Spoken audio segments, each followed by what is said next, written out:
ठीक है। Angel one देखिए सर, एक आप एंजल वन आज क्या हुआ, 2504 रुपये तक उछला था। हाँ, उसके बाद सर स्टॉक हाई लेवल से फिसल गया और 26 फरवरी यानी कि कल इसकी रिकॉर्ड डेट है 1:10 स्टॉक स्प्लिट की। एक शेयर 10 शेयरों में विभाजित होने वाला है। कल जिनके पास भी होंगे उनको इसका फायदा मिल जाएगा। सर कोई मूव लेना चाहिए इसमें? नहीं, एंजल वन में अभी कोई ट्रेड नहीं है। एडलवाइस में ब्रेकआउट फेल हुआ है तो लगभग सभी ब्रोकिंग स्टॉक्स में दिक्कत आ रही है, अवॉइड करना चाहिए। चल, एक हमारी दर्शक है नैन्सी जी, ये पूछ रही है सर अदानी पोर्ट पर रेजिस्टेंस क्या लगेगा?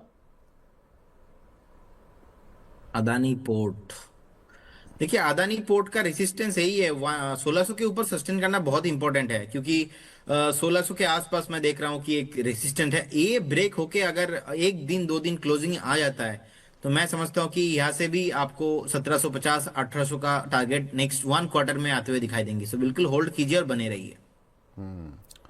एक हमारे दर्शक हैं इनवाइट सर आपकी थैंक रडार यू पर। Vivek ji, thank you Taman ji. Thank you Sharad sir, thank you. Tapan sir बस आखिरी सवाल ले रहा हूं, आपकी रडार पर कोई स्टॉक है क्या इस समय पर सेफ प्ले के लिए? सेफ पे मैंने जो आपको बताया होटल और वो, और एक दूसरा थोड़ा रिस्की है, लेकिन ये मैं सेक्टर आप देखिए जरा।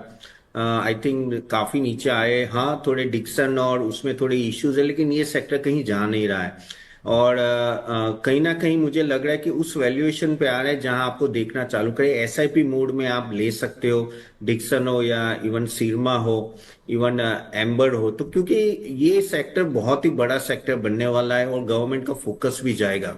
अभी थोड़े मार्जिन्स के इशू है, अभी थोड़े क्या हो रहा है कि मोबाइल फोन्स के वॉल्यूम थोड़े कम हो रहे हैं, लेकिन this is a good opportunity to accumulate. अगर आपका 3 साल का भी व्यू है, दिस सेक्टर में give you a very good return.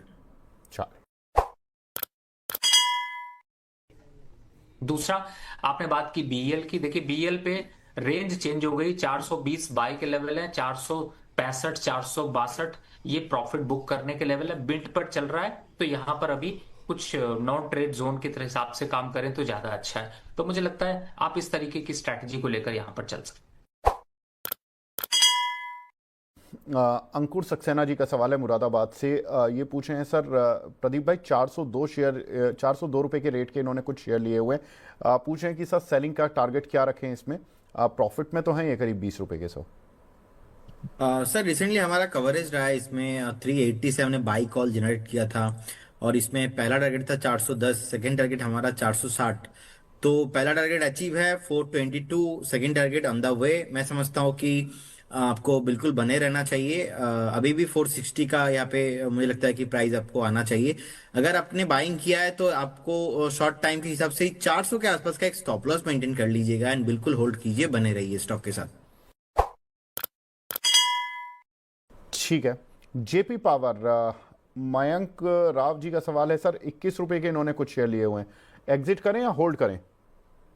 देखिए मैं समझता हूँ कि एग्जिट कर लेना चाहिए, क्योंकि यहाँ पे ज्यादा कुछ मोमेंटम मैं नहीं देख पा रहा हूँ। इनफैक्ट जब वो न्यूज आ रहे थे कि वेदांता ग्रुप को लेके, अदानी ग्रुप को लेके, तभी भी मेरा नेगेटिव व्यू ही था, क्योंकि वो दो एक दिन का मूव है, सस्टेन हुआ नहीं। देखिए ओवर द नेक्स्ट 3-4 महीना बाद भी स्टॉक कितना ऊपर से हल्का हो गया।